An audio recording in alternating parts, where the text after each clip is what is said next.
Hey everyone, thanks for tuning in to our channel. And for those of us in the class, thank you for watching this. If you came to the workshop or if you're just watching it again or watching it for the first time.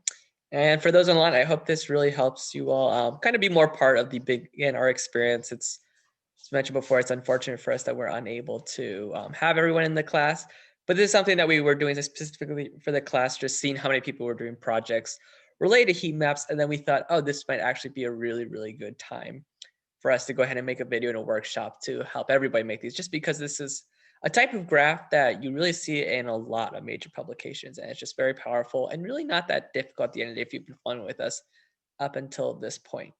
So yeah, let's go ahead and get started.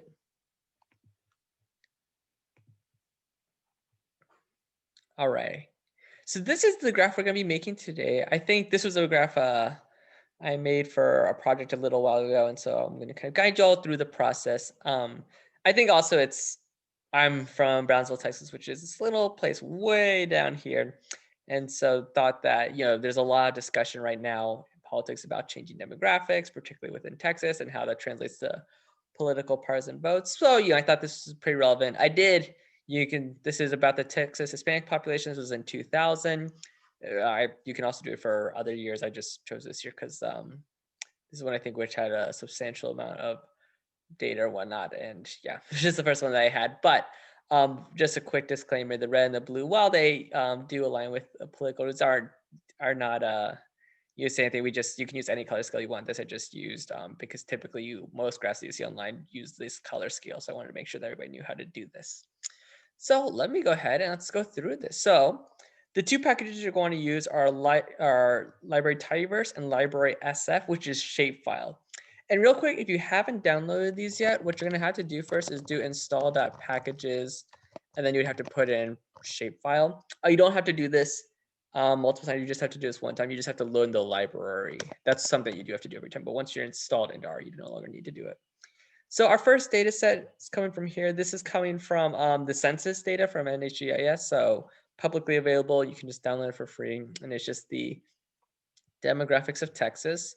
And then also, actually, I realize that I repeat this twice. That's unfortunate. But the second one is just a simple, here we go. The next one is just a simple Texas counties shapefile. And so the point of this heat map and how all this really works at the end of the day is you have two data sets that you want to put together. One which has this thing that you're trying to represent, the other one which has the actual geographical map of wherever you're trying to put it. So in this case, it's Texas.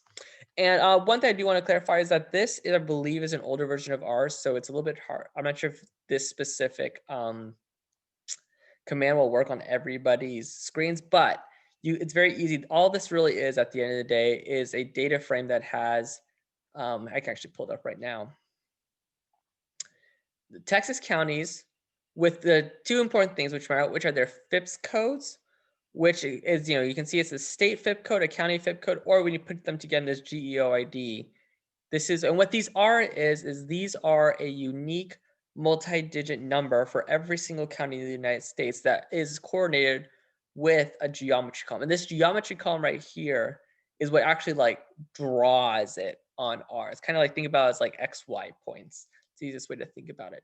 So that's our first data set. And then we have the second data set, data 2000 data frame. And this is going to be our Hispanic demographics.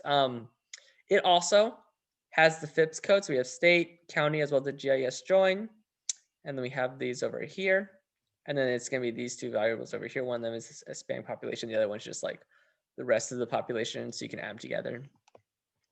And so, right, the key is you want to join these together. And then we're going to just make our map. One quick little note, this color right here, these are the colors that we actually use in our map. I'll kind of explain. You could actually put these into the actual ggplot when we make it. However, I put it up here because typically in coding, it's good to have everything at the top, particularly with these explicit values. So if I wanted to recreate a new map or something, I just have to change this and not change in every single place that we're at. So yep, I think that's it for here, just with this Texas boundaries. If this does work for you, the geography, county, resolution, 5 milliliters. And this important part, state FIP code equals 48.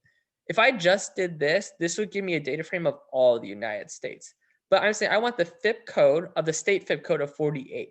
And as you can imagine, there's 50 state FIPS codes, one for each state. And so I just want Texas, which in this case was 48. So what did I actually have to do to my data? So the first thing is I have my data set, so I'm piping this in. I want to create my total population and my percent Hispanic population from the variables that I have. And yeah, this was in the code book. You just got to trust me, these are the numbers. But the reason why for this is going to be this percent Hispanic, it has to be a percent. And you don't want to do it as there's like a command that says like as percent. Don't do that. You just want it to be a decimal that's between 0 and 1. That's all you want. And then I selected the specific columns I want. So I said subset to these. So now my table just has these. And I wanted you to filter by the state of Texas, because this had actually data for, I think, all the counties, also for the United States. So really, I mean, I could have done this for all of Texas, or sorry, for the entire United States without filtering for this Texas, but I wanted just to do Texas. And then here's the crazy one. So really, I did not have to do this one because if you go to details in the data frame, they have this Gis Join up here, which is the exact same thing. But I wanted to explain how to do it, because what sometimes happens is, so the point of joining things, and we covered this in our join video. So if you haven't, if you're unsure about what I mean by join, please go to that video first and then come back to this. But I'll briefly explain it right now, but go back to it if you haven't. The idea being that you have two data sets you're trying to smush together, and each one has a unique column a column that's the same in both, one with unique, just a unique name that will help you join each row to each row. So for example, let's say I had one data set that had people's socioeconomic information. The unique number for each of them is your social security number. And in my other data set, okay, I have now my social security number, but let's say my overall health. And I want to compare health to socioeconomic. The social security number is that unique joining variable, right? And so it's the one where I said there's a unique value for each row, and that's like, this is how we join them. And it's really important that it's unique. And just, I'll stop here because I don't want to go too much into it, and you can see the other video. But the idea being, like, let's say I did it with names. There's a problem in that, like, for example, my name, Nicholas Rodriguez, there were 3 kids in my high school with this exact same name. So if I was saying like, oh, like join it on Nicholas Rodriguez, ours like which one? And so whole point of this is I want to show you how they have to be the exact same. Like the format has to be the exact same. So I want to show you how you do that by saying you can put these together. So paste, it's a fairly simple thing. The function, you put state county, then my county FIP, and I don't want there to be separate them. I want you to make it as an integer, and I'm calling this my FIPS because that's what they're ultimately called, FIPS codes. And so then, yep, I run that. And now with my other one, this is now back to my Texas counties. This is my geography one. I want to mutate it as well to have FIPS. So remember, it has to be the exact same column, it has to be named the exact same thing. And I want them both to be integers. Yeah, and so right now this one was GOI'd. I think within the original it was GIS Join, so I would have had to rename this one or the other one to GIS Join or GIS Join GEOI. And then I probably would have wanted to make sure that they're both integers, because if one's a character and one's an integer, this won't work. So I did this, and then here's where we join them together. So I said, okay, I want you to take my counties, my geographic data, and then my data that I'm trying to like show. So in this case, Texas Hispanic percentage in 2000, and I join them by the FIPS column. Yep. And so then I made my ggplot. And so here's the key is I don't put anything in the ggplot. Well, all I have to do is have geom sf, which stands for geom shapefile. And it knows to look for the geometry column because that's all it can do. So you don't actually have to say like AES geom equals geometry or whatever that would be. But what I am saying is I'm saying fill. So what the colors I'm putting in is percent Hispanic, which is coming from this right here. This is right, and that's my 0 to 1, 0.7, 0.6, 0.5, 0.0, etc. Now, what color is, this is all within the aesthetics. Now, the outside of the aesthetics, I'm going to put color gray, and what this is this is the border around all of my counties. And then size, this is saying how big those lines are. Yeah. And then the scale fill gradient 2 command, this is what's making this color scale because the default one for R is just like blue to gray. And so like I want something that kind of pops a bit more. So let me kind of just walk you through these, what all these stand for. Breaks, it's, this part right here. So this is saying I want you to go from a sequence of 0 to 1, so 0 to 100%, with point 0.1 being kind of where we stop, where you put like a new kind of like grouping. It's kind of like a histogram. That's the easiest way to think about it. I want my midpoint to be white. I want that to be the mid color because otherwise, if had I not put it, this would have been like purple. Which actually, like, let's say this was like this was in fact partisanship and not like let's say this was like Republican versus Democratic votes. That would make a lot of sense. However, the problem with that is it's kind of hard to tell like the color scheme. So most graphs use white to help you distinguish, just because otherwise it would kind of be like they couldn't try to like to distinguish between all of these, and it gets really tricky. So yeah, sometimes you have to, you have to. There's a trade-off between, I guess, practicality and I guess like realistic color schemes or whatever you have you. My midpoint is point 0.5. This is important because otherwise, R will assign where the midpoint is. So like here, the midpoint, because there's a lot more areas with very low percentages of Hispanics, would probably be like at point 0.2, and so that would not be what we want.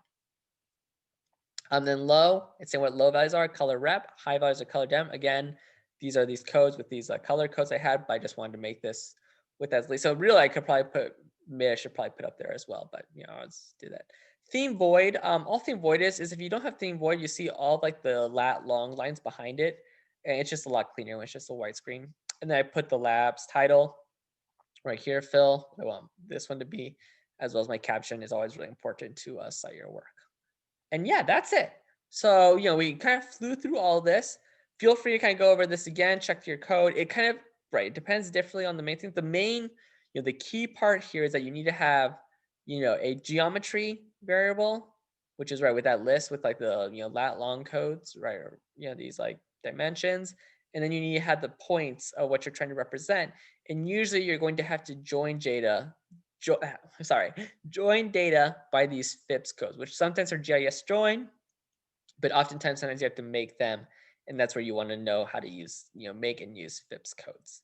So yep, hope that was helpful. Thanks for watching, and yeah, we'll see y'all soon.